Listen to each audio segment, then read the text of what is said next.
দর্শক বন্ধুরা দেখেন আমাদের ইরান সাহেব তিনি কিন্তু স্কুল থেকে আসতেছেন। দেখা যাক তিনি কি কি পড়াতেছে, তার কাছ থেকে আমরা শুনবো।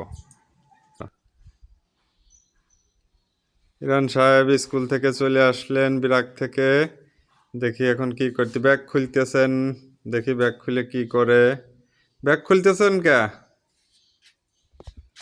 কি খাইছেন, কি খাইতেছেন? তোমার কোন বন্ধু, নাম কি? জুনাইদ বন্ধু কি দেছে? দেখি কেমন বুট বাজা।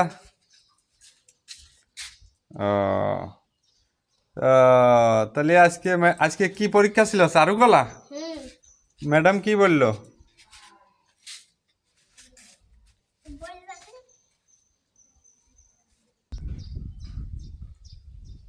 ইরান সাহেব বিরাগেতে আসে, এখানে কি করে?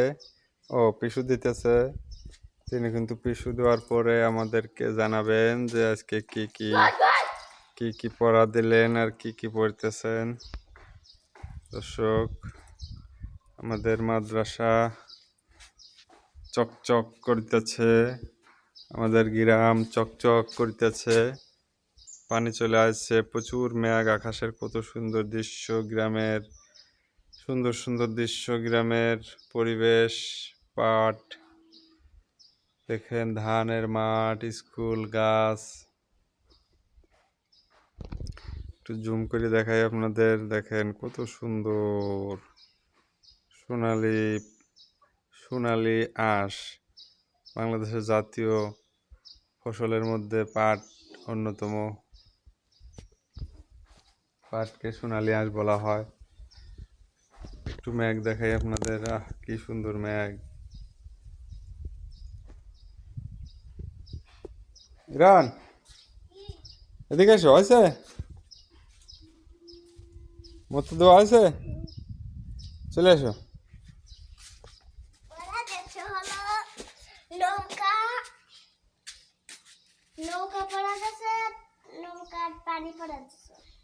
নৌকা বানান আর কি পানি? পরীক্ষা শেষ? পরীক্ষা শেষ, পানি নৌকা দেশে আর বলা কিছু আর 5 পৃষ্ঠা পড়া দিছে। পরীক্ষা পাস করবেন? পাস করব না স্যার। এটা ই কও তো, এটা ছড়া কও, সুন্দর একটা ছড়া। বনগ্রাম মাঝি টিটু গেলে তার সাথে থ্রি বসে নৌকা চালায় বইটা নিয়ে হাতে। 4 পড়লো গাছ থেকে, 5 বসে কাঁদে, 6 বসে রকেট চালায় বইটা নিয়ে হাতে।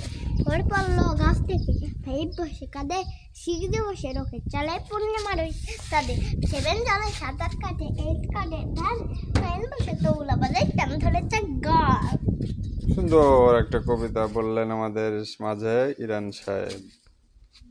আরে ভাই,